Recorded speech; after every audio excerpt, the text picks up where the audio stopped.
Les gars, regardez-moi ça, j'ai un nouveau meuble. Alors dans cette vidéo, en gros, ce meuble-là, c'est le meuble de rangement de Rubik's Cube. Vous voyez, là, il y a les accessoires et là, il y a les cubes. Et ça, en passant, je vous fais un spoil, là, mais c'est ma nouvelle photo de profil, ok? La photo va arriver genre dès que la vidéo va être publiée à peu près. Juste après, parce que je vais faire ça après. Donc voilà, je vais vous expliquer l'histoire de ce meuble. Parce que je ne l'ai pas commandé là, c'est moi qui l'ai fabriqué. Ça c'est bien, hein. Avec le bois de mon grand-père qui a soigneusement bûché. Là on a un autre meuble et là on a un meuble. Tout nouveau. Donc voilà, c'est mon rangement de Rubik's Cube et let's go pour vous expliquer l'histoire de ce meuble. Donc en gros, je l'ai fait avec mon père dans le garage. Garage qui sert à beaucoup de choses de construction, genre du bois et plein de trucs. Donc voilà. Et après, donc là, au début, on a fait qu'il y ait plusieurs, pour qu'il y ait des planches.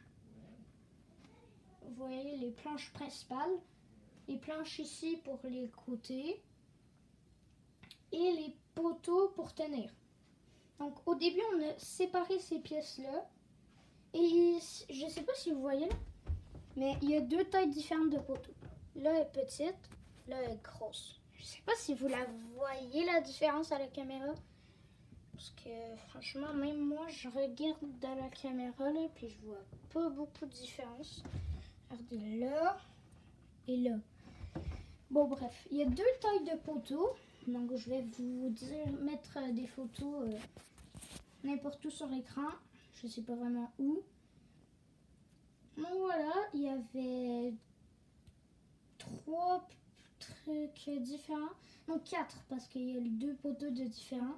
Donc il y avait les planches ici et les poteaux. Les deux tailles de poteaux. Donc en gros, au début, on a collé les 2 planches comme ça. Voilà les. Vous voyez pas là? Je sais pas si vous voyez la craque. Il y a une craque. Donc en gros, on a fait 2 planches qui faisaient un angle droit. En gros, qui faisaient un angle de 45 degrés pour que après, quand on les colle, ça fasse un angle de 90 degrés. Donc un angle droit. Un angle. Donc voilà, au début, on a fait toutes les pièces pour qu'il y ait la bonne hauteur. En tout, le meuble, il fait 94 cm de haut et je sais pas combien de large, j'en ai pas calculé. Hein. Mais en gros, de là, de ce bout-là, au fond, c'est 80 cm. Et du fond à là, c'est 60 cm. Donc, voilà. C'est comme... voilà. Là, je vais vous montrer des images des pièces, donc je peux pas vraiment beaucoup expliquer. Les images sont à l'écran en ce moment. Donc voilà, je vous laisse pour les regarder. Je vais mettre quelque chose en dessous.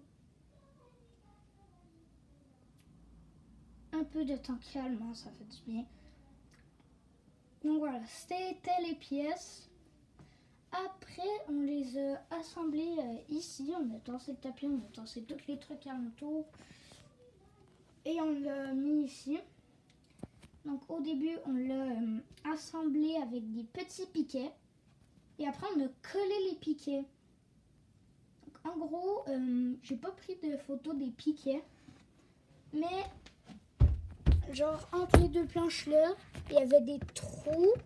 On mettait des genres de piquets en bois. Un peu comme des vis, mais là en bois.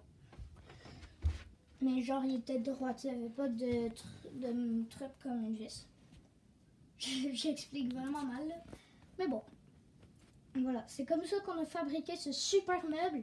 Dites-moi ce que vous en pensez dans les commentaires. C'est tout pour l'histoire de ce meuble. J'avais rien d'autre à raconter. Je voulais juste dire que j'avais fabriqué avec mon père.